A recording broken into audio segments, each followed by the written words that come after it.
people? Welcome to another episode of I Am Negan, a TWD Universe podcast. My name is Adam Vale. I am a senior editor over at The Koalition. That's with a K, thecoalition.com. And I'm joined by editor-in-chief of The Koalition, Richard Bailey Jr. What's up, Adam? What's up, listeners and viewers? And Throwdown's own Carlos Romero. Yo, what's going on? What's going on is that this is it. We're in the home stretch of Daryl Dixon, the Book of Carol. This is where we'll be discussing and breaking down season 2, episode 5, where there is a will, there is a way. Yes, that is a translation of the French title that you see on your telly. Yeah, that is interesting that they do that, but they do. Because I was just thinking about it right now. I was like, all right, well, it's all right. You put the French title up there, but then in some locations, in some areas, you'll see the English translation.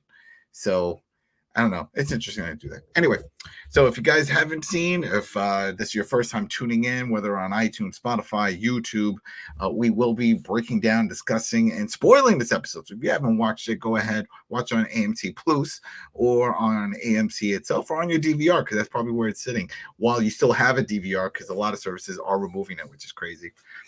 Yeah, but that's it. That's pretty much all I had to do with the housekeeping. Just make sure you guys watch this episode, because every once in a while I do get people that send messages and they're like, oh, well, I didn't really see it, but I'd rather hear about it. And then that's fine. I don't, whatever. But I feel like as someone who also consumes content and then likes to hear about other people's thoughts and opinions and then follow other shows, I do like to come in knowing the episode. Like if I see someone I know post their thoughts and views, I like to go back and watch, if I haven't already, the episode or the movie beforehand, just to see if my thoughts and views, coincide with my buddies. So that's all. Just want to make sure everybody's out there watching this. All right, 3, 2, 1. Boop. This was a crazy episode, man. This if there's one thing, right? So if you guys, and this is for the listeners and the viewers, if you're still, obviously you're watching the spin-offs, but we know a large majority of people have not. They've like Mothership, that's it. But man, if there is one episode, at least for the Daryl Dixon season 2, that might be able to get a lot of these people on board and accept it, this would be it. Because man, there was a lot of action here, a lot of gore, a lot of F-bombs. This had almost everything. I mean, even if you count the mutated walkers, not so much running, but we learned something new, and we'll get into that I didn't know until they sort of broke it down in the post over on AMC Plus of how this mutagen that they get shot up with can impact these walkers. But man, there was a lot. So I'm just saying that if you still have friends out there that were like, no, I'm not watching that. No, I'm done with The Walking Dead. I can't. Have them watch this episode and then revisit and see if they still feel the same. Because I think this type of episode really, what's the best way to put this? Really injects new life and can change someone's perspective of what, especially of coming off of like Fear the Walking Dead or something like that. It was like, oh, wow. So this show has evolved. It's not just a spinoff and a bunch of spin-offs, just a cash grab. No. It has evolved on the production side. We've talked about it. Set designs, awesome. The audio work, awesome. Just the makeup and the costumes and just everything that they put together, it feels top notch. It's very, very good quality across the board. Now the writing, I'm still suspect on some of the stuff, which we'll talk about, but overall, I'm just saying, if you have friends that are on the fence about jumping into this or any other Walking Dead, this is when you could put a little star next to that. This is the episode you'll tell them. They're like, I didn't watch the other one. Yeah, but you might like this and get a good feel for everything. So, before I go any further, am I the only one? Anybody else think that this was a pretty good episode, like to showcase as like, wow, this is where Walking Dead is now? I mean, out of all the episodes in this season, I feel like this one and I think another one, I'm forgetting which one it was, but this one's on top. In terms of when it comes to pacing, there wasn't really ever a dull moment. So yeah, in terms of, and there's a lot of action and a lot of cussing, like you mentioned, a lot of f-bombs thrown around in the episode that were more than where you're used to. So yeah, so like to what you're saying, Adam, I feel like this is a really good episode to put people in because it was really, really, really fast paced. Everything, it was just kept moving and moving and moving and moving from plot to plot. This scene, that scene. Okay, we're with Daryl. Okay, we're with the campman. You know, it moved along really fast, and it didn't give you any moments to get bored at. So yeah, it was really good. Yeah.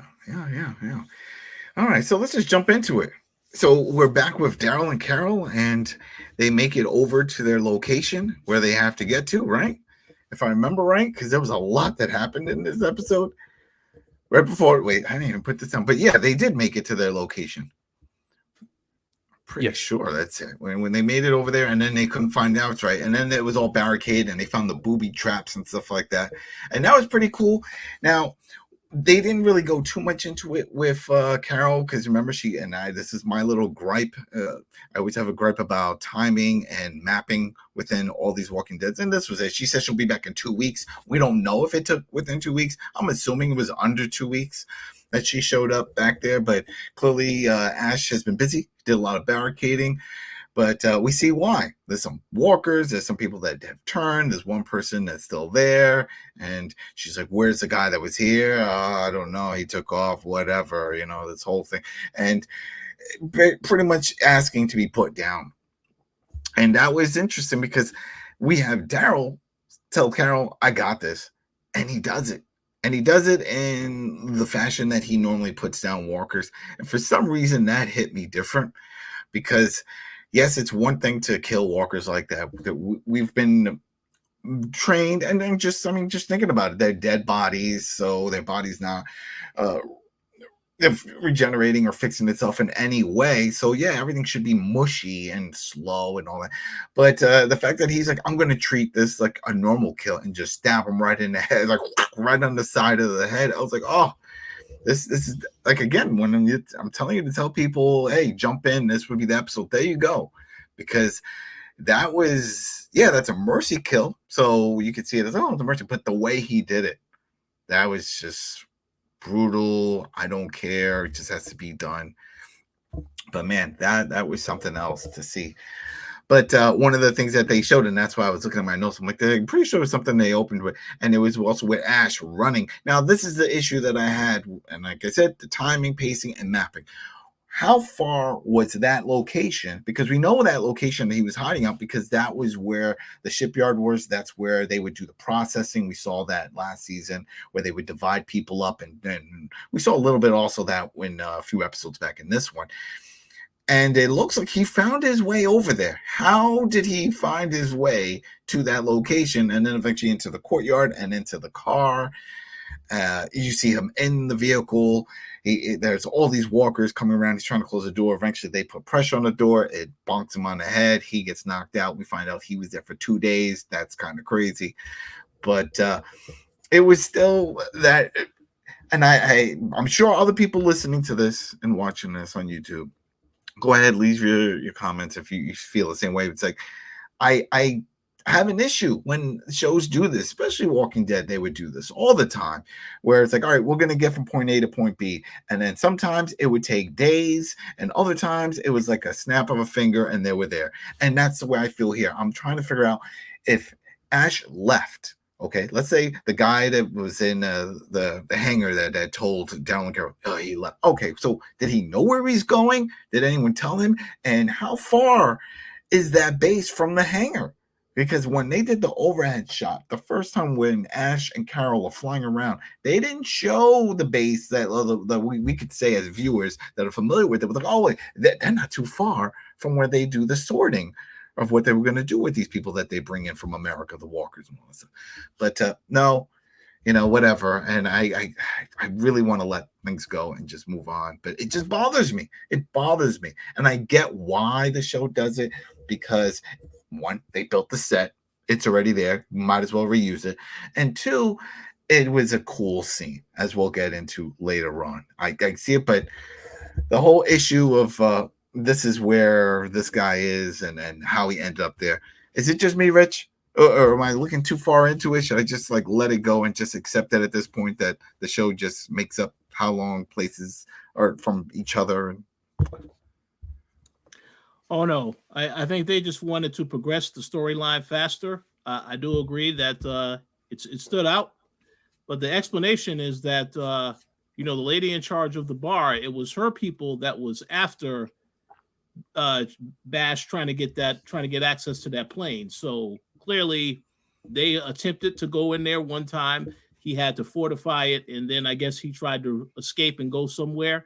But they didn't show any of that. They just showed us him running away from the escaping the walkers into the car. So yeah, they just did it as a matter of convenience to just try to get from one point to the next. But I do agree, definitely stood out a little bit. But it is what it is. It is what it is, and I need to let go. But to keep going with the story, so we now know that the one we call him the cult leader, Liu Sang, right now, as we saw from the last episode, he is in control of that militia. Now that Janae is dead, he is the boss, as what we all thought he was going to be, right? So he's the boss. He's taking over. We see Graybeard is alive, and he has Laurent. He brought him back to their original compound, which sort of threw me off also because I'm like, that's where they're gonna go.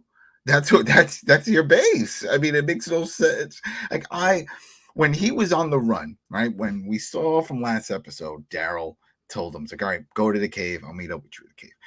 Goes there, they're not there. Goes in and finds the old people. Oh, they went to Paris.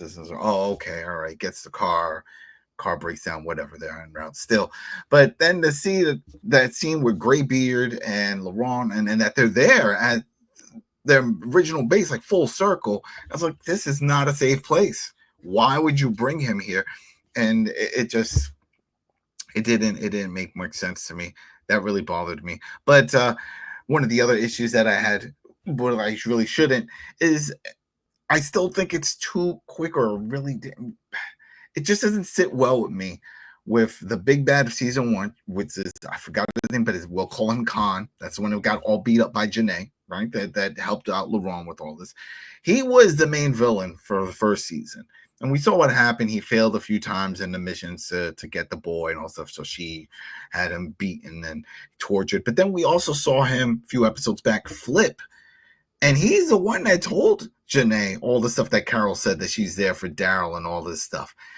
Right? That was it. That was the big turning point of when Janae realized not to trust the story that Carol was telling her, that, I want to kill him too. I came away from America to kill him.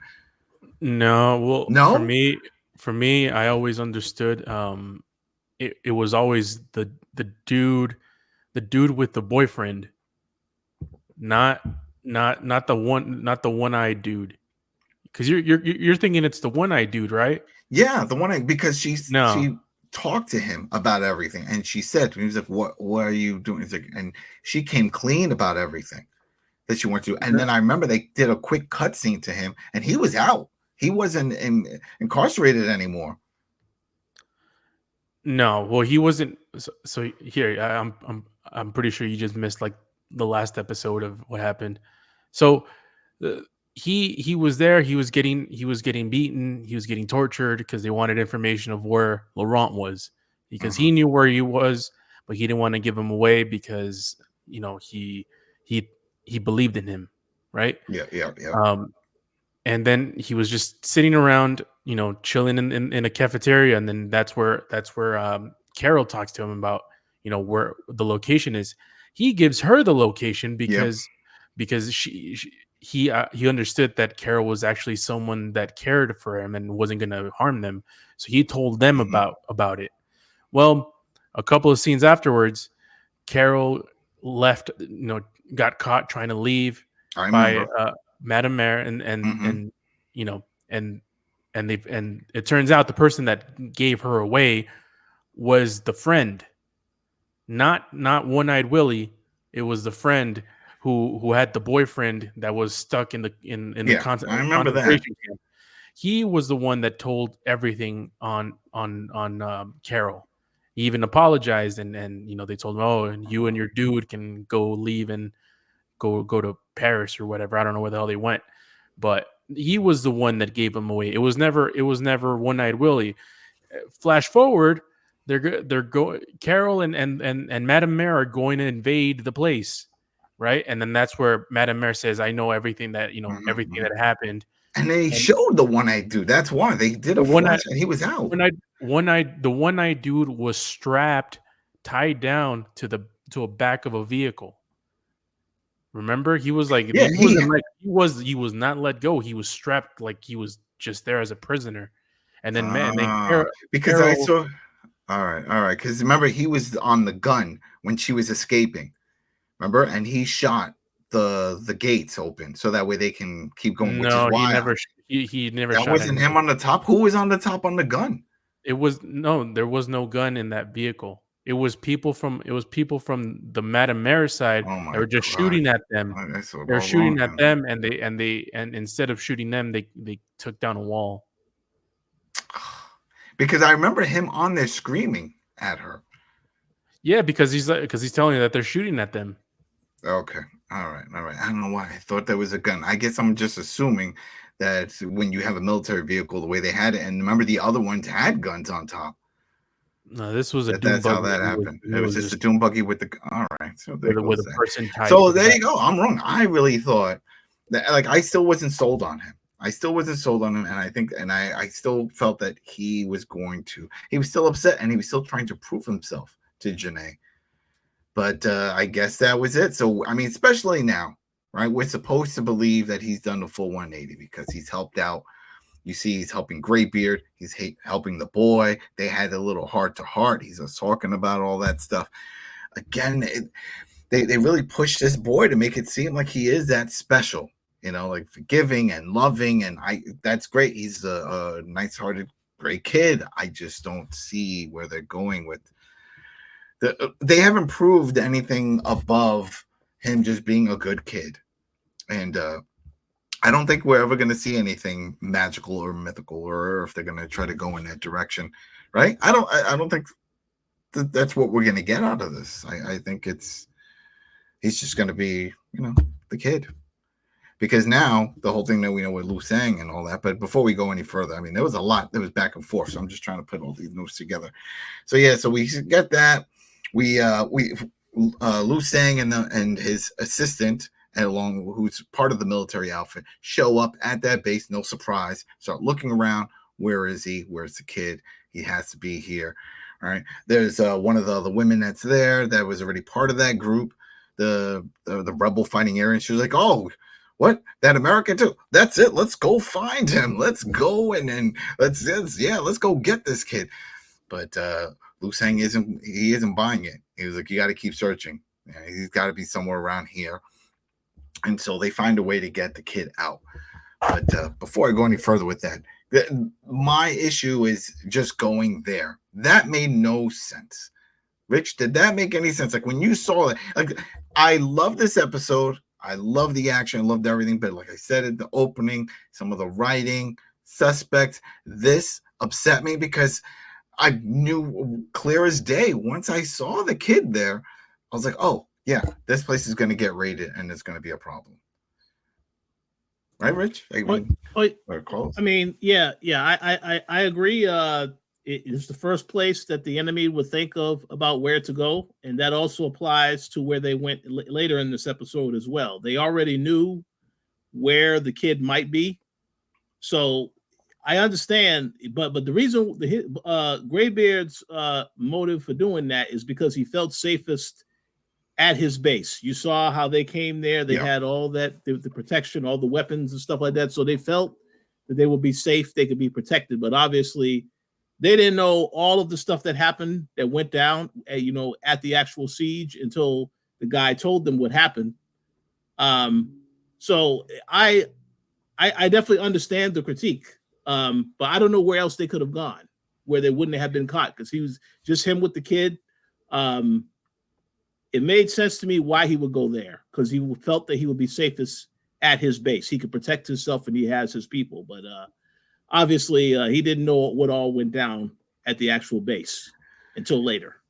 I guess, but then also the fact that even before that, when we had Daryl and Carol show up, right? Because he knew, he was like, well, if this is where they're going in Paris, even though he didn't say it in the last episode, but he knew, he's like, well, it's got to be here. And then they show up, and that's where we got that one-on-one interaction finally with Daryl spilling the beans about Isabel passing to Laurent, and he's like, no, I'm not leaving.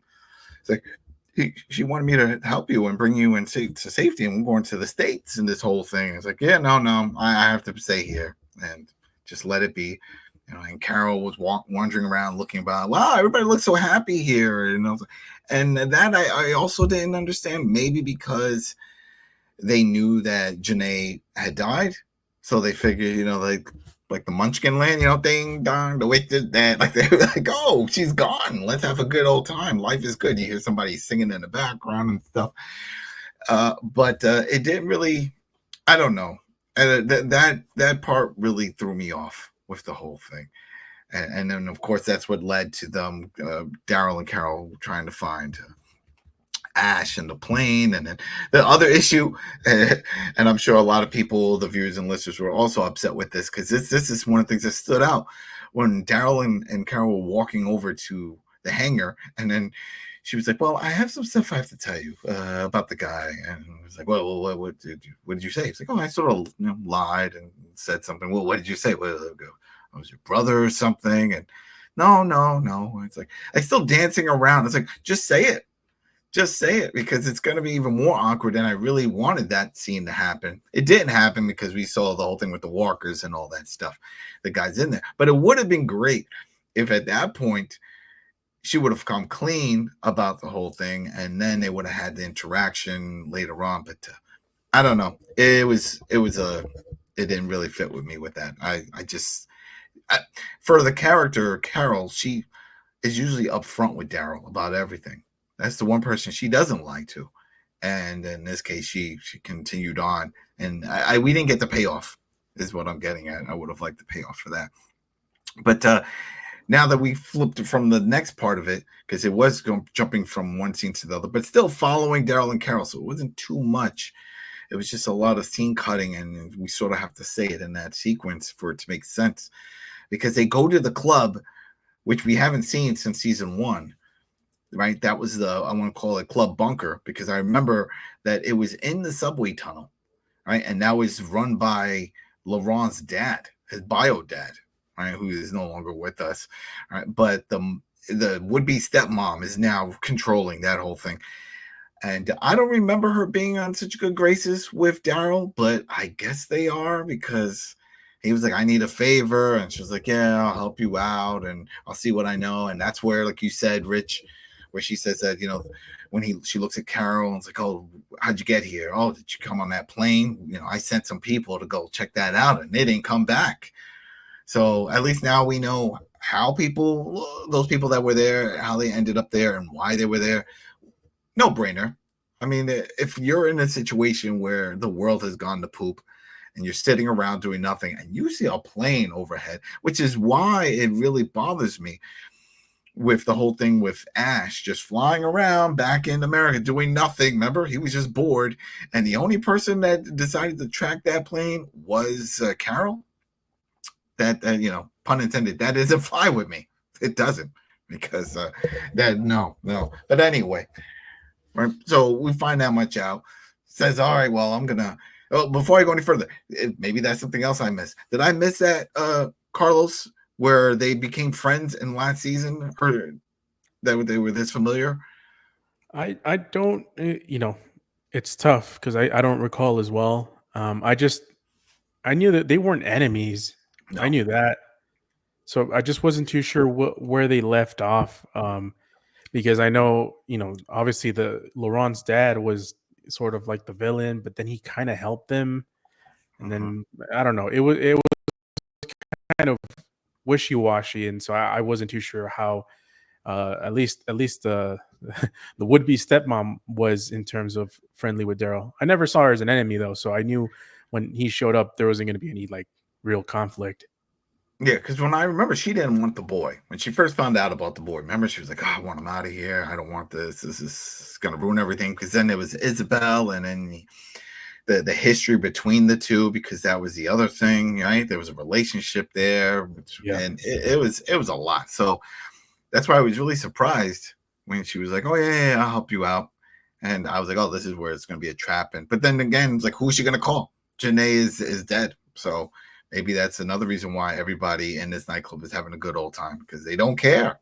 Everything it's fine, okay, they're celebrating. But he says he needs some weapons and vehicle, whatever, and she hooks him up, and they head off to that facility.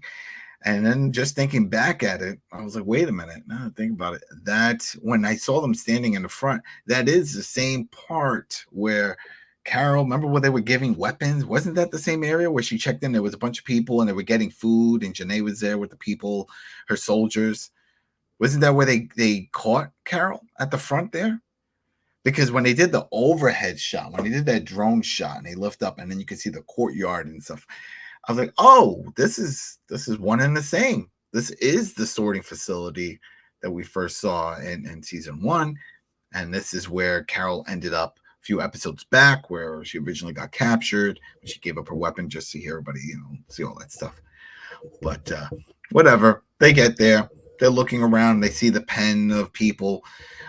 Carol can't confirm that he's there. It's like, no, I don't see him. They look out the window, look in the courtyard, and you just see a bunch of walkers just gathered around a car. And Daryl's like, well, somebody has to be alive in there, because they're all gathered around. So this is the one, right? This is the scene, people. This was an awesome scene. A lot of action. We hear about it in post. They had like 80 extras, right? So that's great. They were all painted up in different levels of decay, which is cool. So it's not like they all look like generic walkers altogether. Everybody had their own distinct look. Pretty cool. And Carol and Daryl go to town. They go to town. We see some shooting. We see some mace to the face action by Daryl. A lot of splatter. A lot of craziness going on. Eventually, they get to the door of the car. They open it up. They have to jump in because there's just too many walkers. They wake up Ash. He's been knocked out. We find out afterwards. I want to bring up the fact that he said 2 days. 2 days? If you're knocked out for 2 days, I'm pretty sure you're dead, right? Like, isn't that's beyond just what? 3 days. 3 days and you're dead? Yeah, 3 days without water is sort there of. You go. 3 days. Okay, so he at least when it comes to dehydration and all that, because that was just, I don't know. I assumed that he was still at this point, because right. So at first I thought it was just going to be a few hours. Like, let's say that happened the night prior to when they show up, right, and find him, because it was daytime when they found the vehicle. But then later in the episode, toward the end, he tells, there's Ash telling Carol, was like, oh yeah, I spent 2 days in that van. I need to stretch my legs. I'm like, 2 days. I mean, yeah, you could just throw the number out there, but that's a lot of time to be knocked out. I just thought, if anything, he's just trapped there. Let's say I get it. You wanted to show that he got knocked back and then he couldn't do anything. But then again, he couldn't do anything anyway because the vehicle didn't work. And it would have been great if he was just sitting there like drained, dehydrated. Somebody, Carol, is that really you? But anyway, it happened. They're there. They wake him up. At least they try to wake him up. They're trying to figure out what's going on. Car battery's dead. Can't really go anywhere. Got all these walkers surrounding. But we got those tranquilizer darts, right? Well, that's what they called it in post, a tranquilizer. But they're mutagens because they're doing something to them. They're not making tranquil, right? They're morphing them. And this is my issue. When we first saw it, they made it seem like it attacks. Yes, it runs. But they made it seem like it was running toward the living to feed, right? In this case, I don't know if they were trying to say, not they didn't say anything in post, but just within the storytelling of the episode, was this just a guess that Daryl made that was like, you know what? I'm going to take this tranquilizer. I'm going to shoot at one of these walkers and hope that they still try to get to the humans in there. But how do they know they're in there? That's the thing. The other ones we've seen, they saw clear as day, there's a human in front. When he was in that cage battle, or when they did the other ones where they shot a bunch of them dead, and then they gave him all that mutant job to go get Carol, they can see. This one, not so much, right? Because this walkers, they can't see in front of them. There's a bunch of walkers, and then they're just surrounded by a car. But anyway, he shoots, and he shoots 2 of them. They mutate. They start running around, and we just see splatter. We hear like more loud moans and just splatter all over the car. Before I go any further, does any of that make sense? Were you confused, or is it just me again overthinking? Yeah, I agree with you. I think it's Rich overthinking it. I feel like it was a little bit more simplistic than you're making it out to be. Obviously, I don't know why they call it the sleeper thing, but if it makes it do the opposite, because we saw them in the previous episode where Carol was supposed to be shot up by this thing. You know, and we know that it only works on people who are dead, not people who are alive, because if they are alive, it happens to They just die. Yeah, like Janae, Janae, yeah. Yes, that happened to her. So he shot up 2 of them, and what I'm guessing is it's just 2 walkers, going at it, getting rid of anyone they can so they can get to the humans. How they know the humans are there, I don't know. I'm guessing because of all the sounds that the other ones are making, because they're trying to feed off of them because they know they're there. But it's just one of those things where I feel like it's like, don't overthink it. It's yeah, that's my problem. I try not to overthink it. I try to just, you know what, it's a show, just go with it. But it's just on how they explain it. This is a big deal to have the mutant walkers. This was a huge deal. Remember, we were thrilled. We were waiting for the runners. We teased many times before. We finally get it. But then when you throw this new element in, it's like, oh, so they're willing to kill other walkers to get to where they have to go. None of the other walkers do this. They'll push and bump into each other to get. They don't just like snap other necks or rip out guts like, no, this is my brains. You know what I mean? Like, they're not doing that. So for this to happen, this is like, maybe this is what Janae was really going for. Because remember, she said when she was talking to Daryl and then all of them about why she was working on this serum, whatever this to spread, and they're like, oh, why are you spreading it? And this was it. This is to create an army that can go, I guess, and kill walkers.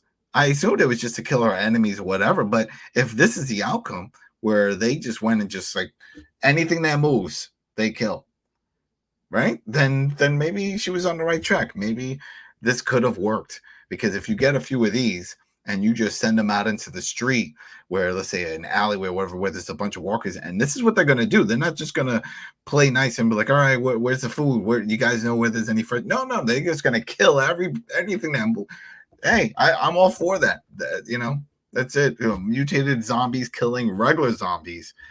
So I don't know, but it was either way. It was still entertaining to see, because eventually it gets quiet outside the truck, the SUV area there, and then they smash through the window, and Daryl stabs one in the head, another one smashes through, Carol stabs that one, and then when they step out, there's just body parts everywhere for these walkers. They just got mutilated. Really cool scene. Rich, what did you think of all of this action? Because this was a lot. There's a lot of action here. I thought it was a cool scene. I like the camera, the still shot of the camera, the 360. That was an excellent idea. I just want to make this comment. I understood what they were trying to show with the mutated walkers. They are considered the alphas now, I would say, in relation to the regular walker. But I will say this: I like the idea of this other variation of walker, and we already know that this show is getting a 3rd season. But I will say this: by the end of this show, if they do not find a way to get that variant over to the States, that will be a missed opportunity, because it feels to me like this scene here, they're telling you piece by piece that this is a far different version of a walker than a regular walker. By the way that they slaughtered the others to get to the car, that's what I got out of that scene. So I would hope the end game is that eventually yes, we do expect Daryl and Carol to get back, but I'm not. What I'm saying is, I also want to see this variant get back one way or another. Either the I don't know what the drug is. The drug gets back, or a variant gets back as well. I think that'll be quite interesting for them to do that. But we'll see what happens. Yeah, we'll definitely see what happens. If anything, it might be one of those things where, man, I don't know. I was going to say that it travels back with them via some other mutated, let's say a rat or something like that on a boat. You know, that's usually how things spread, right? So, and I don't think it'll be on that plane. We'll get to the plane soon. But so Carol, Daryl, and Ash, right? They get back to the plane area. They bring him back to the plane, and they get him to rest. And Daryl tells Carol, all right, you got to tell him the truth. She says she will. We don't believe it. I don't know. Before even going further, I would think, does it even pay off to tell him the truth?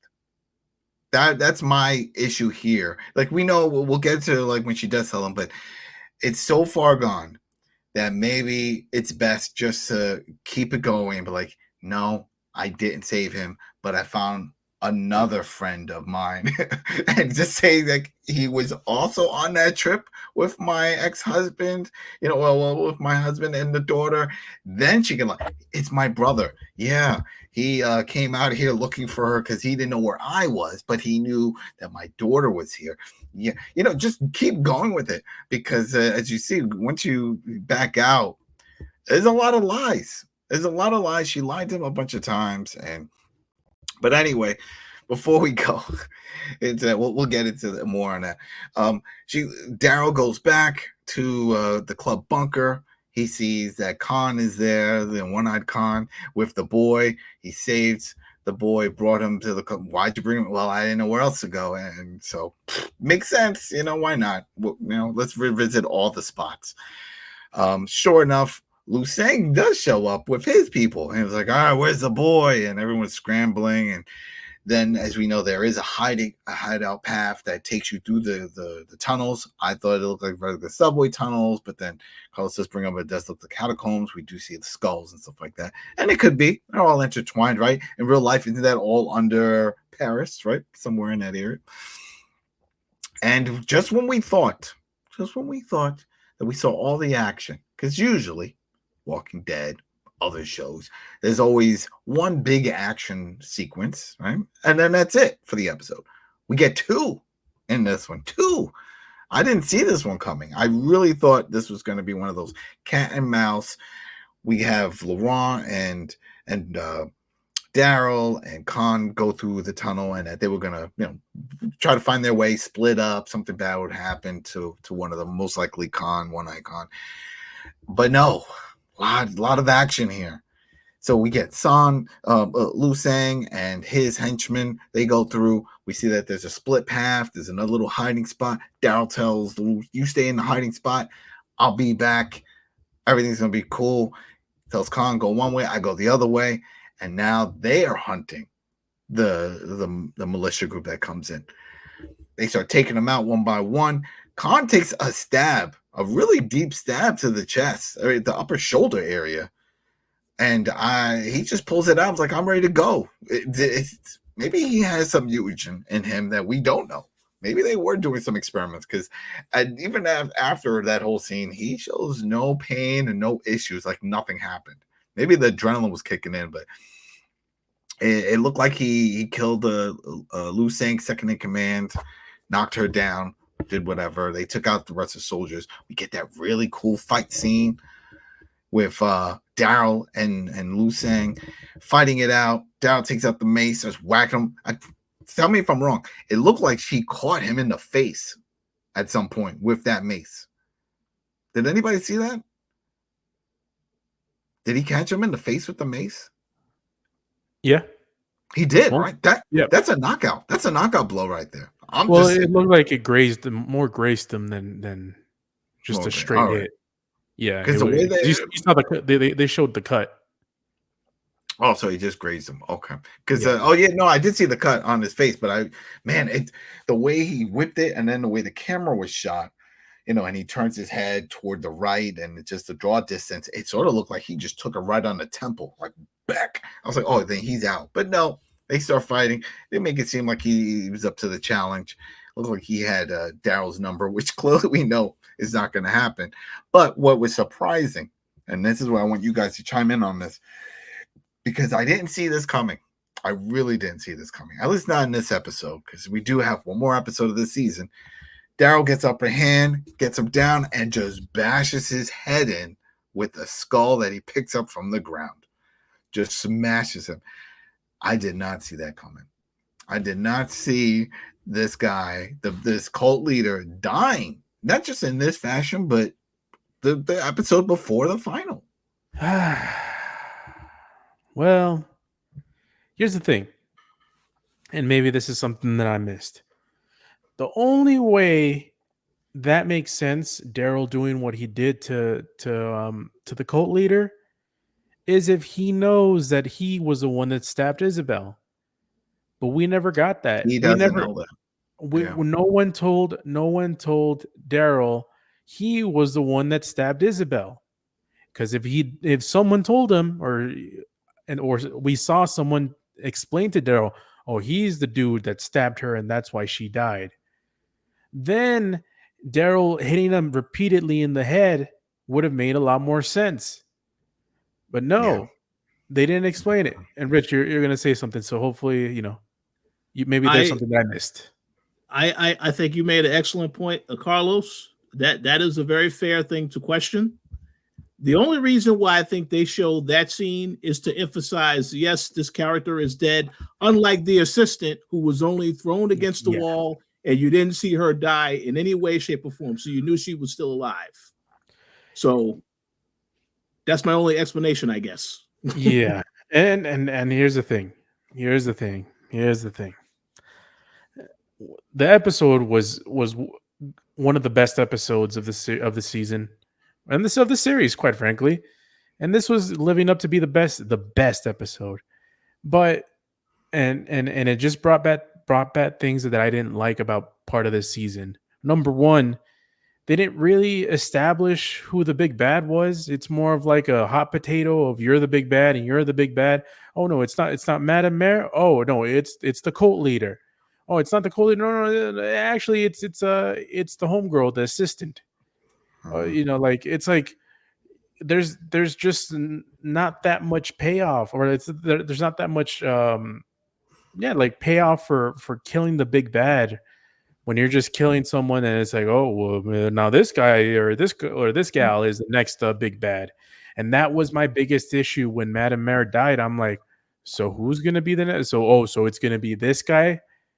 It's like we don't like.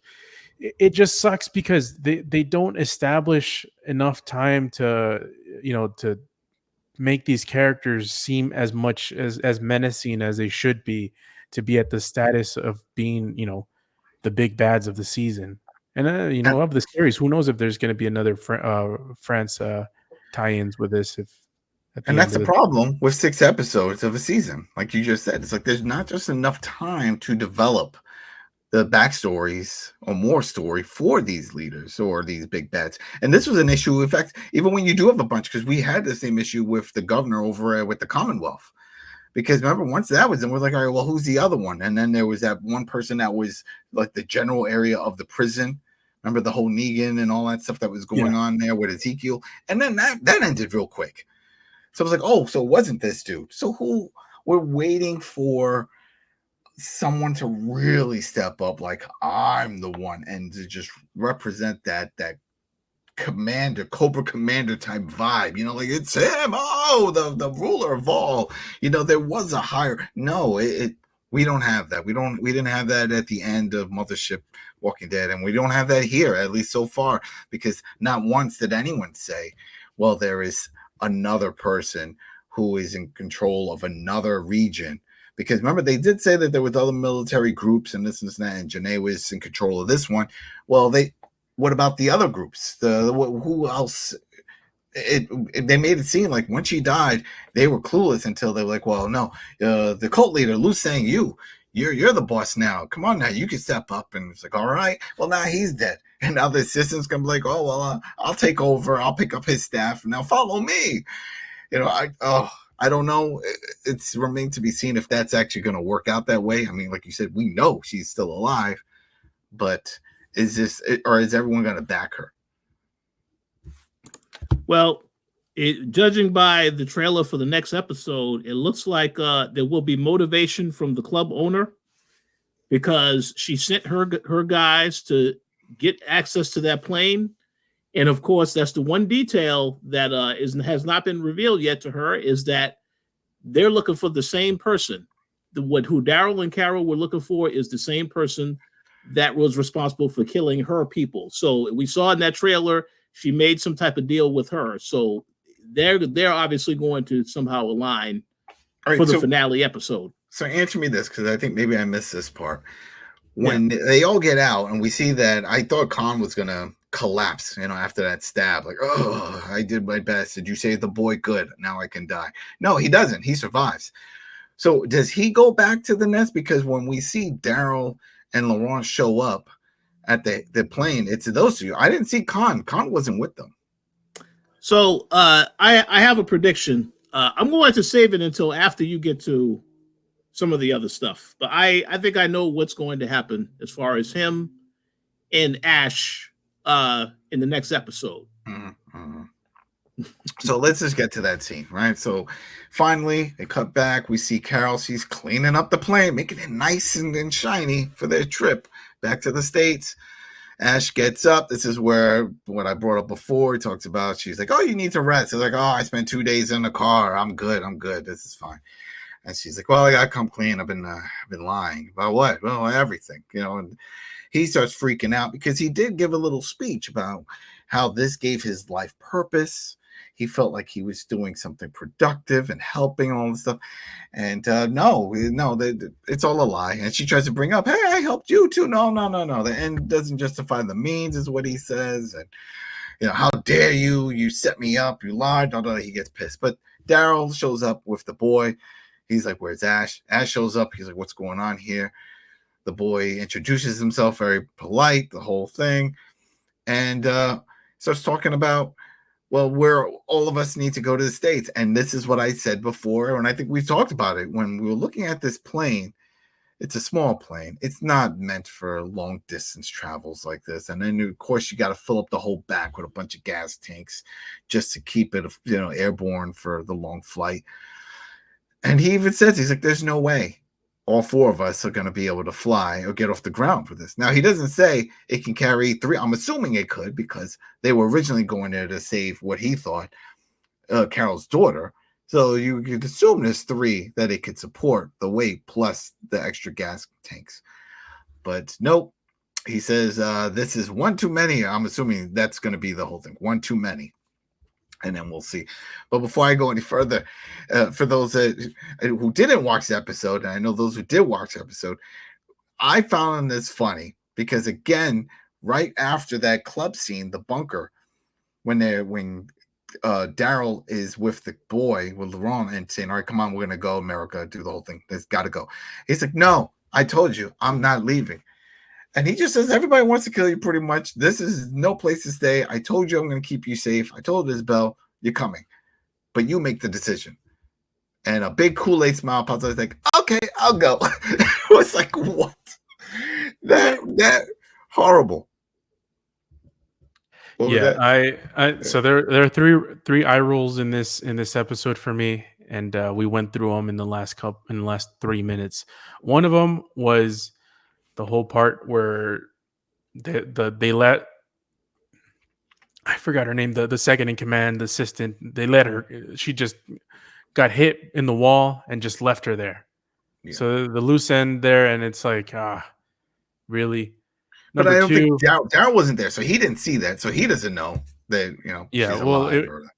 Yeah. And then, number 2 eye roll was the whole Carol and Ash thing, just because of the simple fact that we all knew this was going to happen. It's like from the first part, I'm like, oh, this is going to be dreadful. It's like, at some point, it's like, this is a way to create tension when we're all just, like, come on.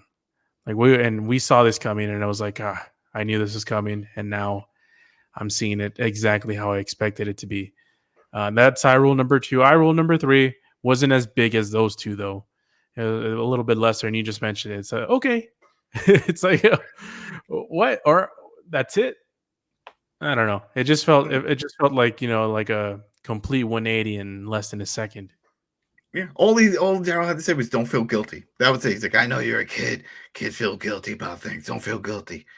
So it's up to you now. You want to come? Okay." I was like, but if anything, it would have been better. And I always say, people say, "Oh, well, what would you have said?" Well, simple. Right after all that craziness just happened in that catacomb area, if Laurent would have looked at him and says, "You know what, Daryl? You're right. They're just going to keep coming for me. Everyone I love is going to die. Whoever tries to protect me.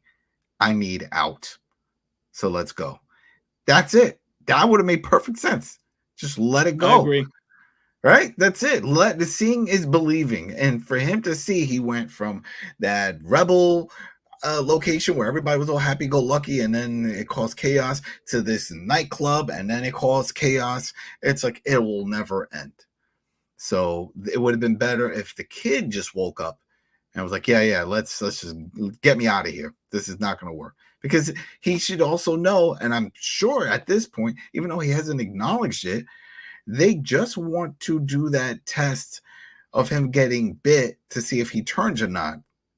That's it. There's not like they want to pray to him or put him on a pedestal or a throne. No, he is there to show proof that he can survive a bite. Does he really think he can survive a bite? They haven't gone there yet. They haven't brought that up. And that is really what this all comes down to. Because that's the whole reason why Liu Sang is after him. Because he's like, this boy is the key. But what if he doesn't? They don't have a plan B. This is it. This kid needs to survive this bite. But if he doesn't, he will die. And that's why I feel like the kid doesn't fully understand the plan for him. Because if he did, I know if I was in this spot, I'm not going to take that chance. I'm like, let's just go. Let's just go. These people are crazy. I don't want to take the chance of getting bit and then I just turn and die. No, it's not that serious. I want to live. So. It is what it is when it comes to that. Go ahead, Rich. So let me make a few quick comments. So first and foremost, the scene between Carol and Ash, right? I know there are a lot of Carol fans out there, so much respect. But clearly this character and the fact that they just made her a liar this entire season, I think that's absolutely ridiculous. And I think that she deserved to get chewed out the way she did in that scene with Ash, because it wasn't really a reason to lie to him. I understand he had a son that passed away. You figured you can try to relate to him because of what happened to Sophia 12 years ago, though. Just absolutely absurd. So I think she deserved to get chewed out. And I will say this right now, because I had said earlier, I have a prediction for the finale episode. First and foremost, Khan, in that trailer, we saw him shooting at the enemies. Once again, the guards. I'm going to say it right now. I predict that he and Ash will get killed in the next episode. I say this because it's a sacrifice, right? He has already said that he owes his life to Laurent. Laurent has showed him another way. So obviously, in a way to protect him from getting taken out, I think he is going to get taken out in the next episode. And as for Ash, I think he is going to actually try to save Carol at a key moment, and then he ends up sacrificing himself by saving her, because then that will make her feel even more guilt, because they already told you how this character felt, where he said, this trip was great, I had a good feeling. At that point, there was no need for Carol to say, oh, well, I actually lied to you. He already said that he had meaning with this trip. So I feel like now they can have that character go away. There's no need for him to survive any of this stuff, because he got what he needed to get. So I feel like the next who's going to fly the plane? We need him to fly the plane. Well, this is the point of season 3, right? Because Daryl will probably have to learn how to fly that plane, or they're going to have to find another way to get back to the States. But yeah, I do think those two characters are on their way out, because I don't know if it's too obvious. That's just how I feel based off of that trailer and the fact that it feels like both of their stories are done and over with. So, but we'll see what happens. All right. You know what? Why not? Let's just get into that. So, right at the end, with all this, now, like you said, now there's a dilemma. It could only fit 3 people. Somebody's going to have to stay behind. And as we know, the assistant is alive. And from what we saw with the trailer, it looks like, yeah, there's going to be a lot of action. So these followers and people are going to back her. And as you saw, the club owner looks like she doesn't care too much about helping anyone. She wants this plane now. That's her thing. She wants the plane. So she doesn't care. She's willing to throw Daryl now under the bus or whatever to help out. So I'll throw in my 2 cents, and then Carlos, you throw in yours. And then after that, we'll just give our ratings. I think what might happen is the way Daryl is, he's always giving, right? He doesn't care too much about himself. He made a promise to Isabel to protect Laurent. He's going to do that. He's made the same type of promise to Carol, right? Always trying to protect her, save her, do whatever. He's a caring person.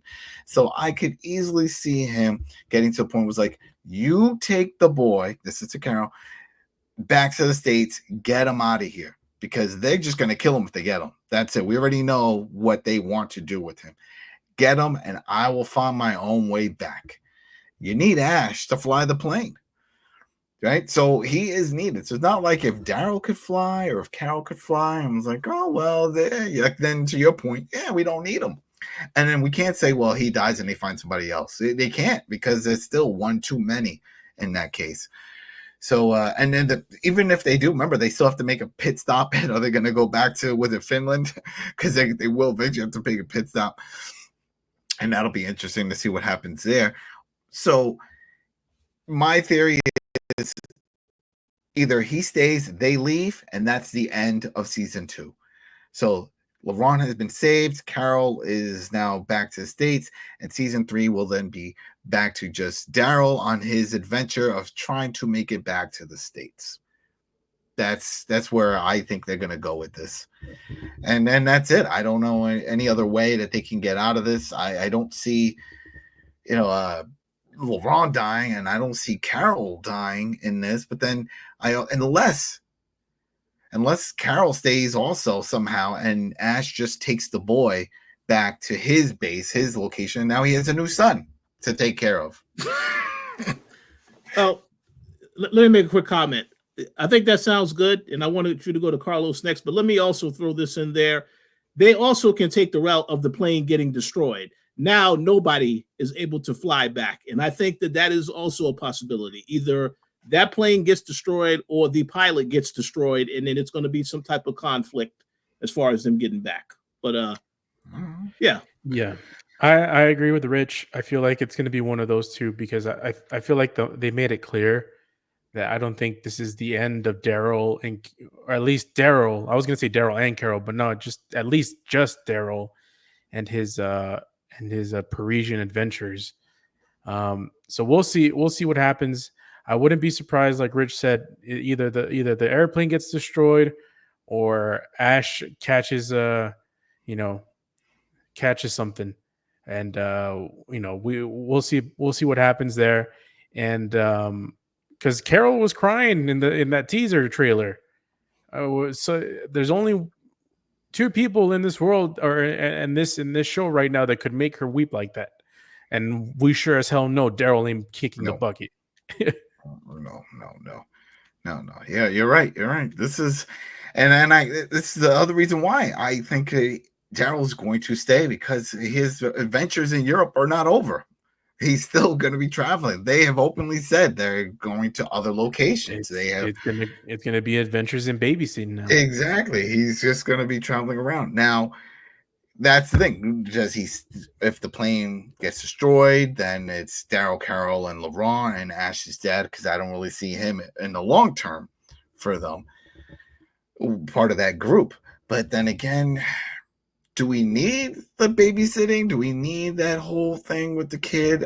Some people may want that. Other people may be like, we already had that in The Last of Us. We don't need that in this. You're cutting too close to that.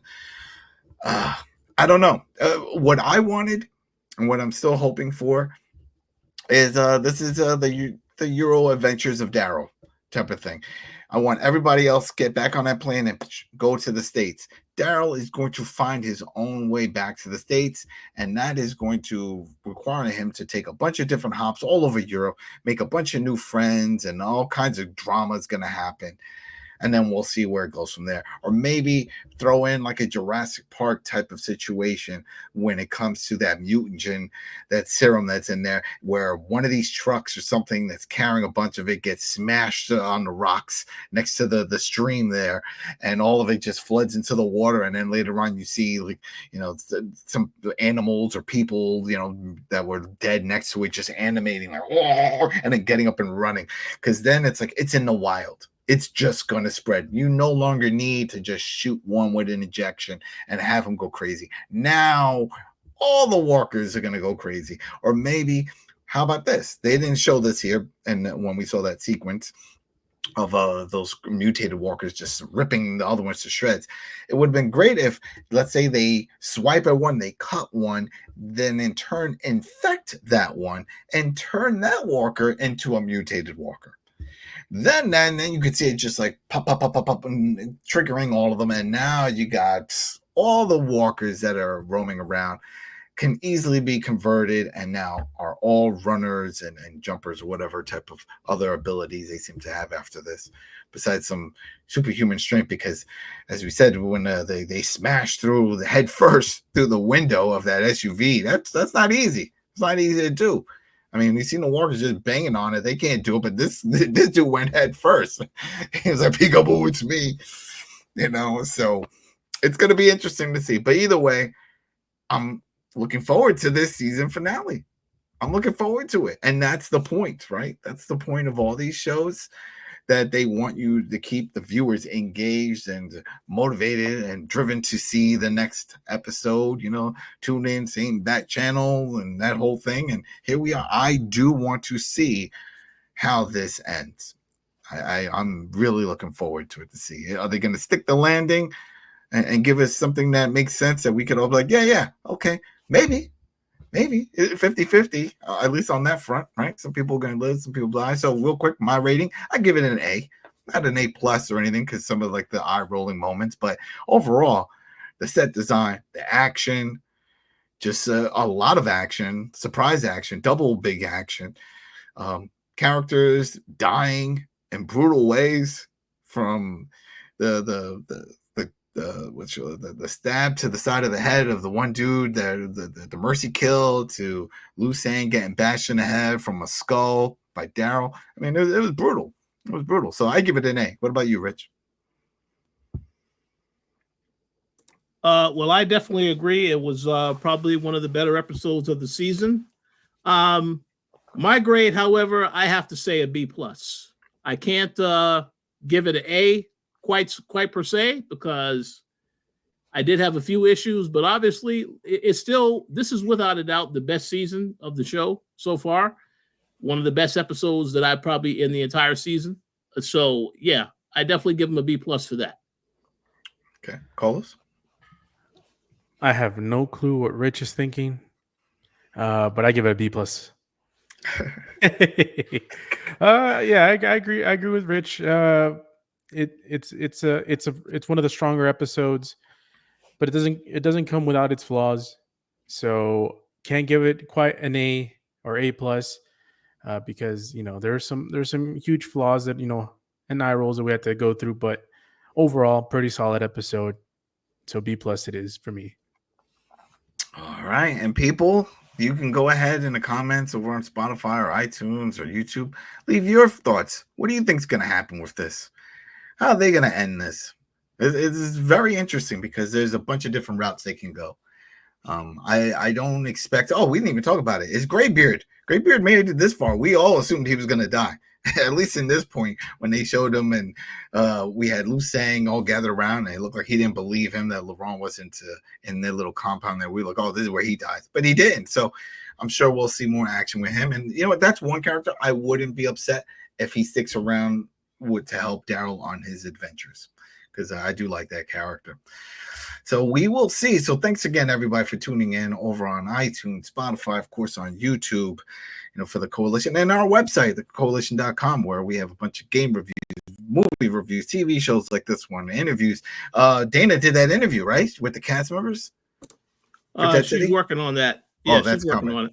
All right, so we got that. We got some more interviews with cast members for Dead City, which is also coming. So that's exciting. And that's pretty much it, people. Thanks again for all the support and liking and subscribing and just sticking with us through all these years of covering just Walking Dead content. All right, everybody. Thanks again. And we will see you next week for the finale. Peace. Peace.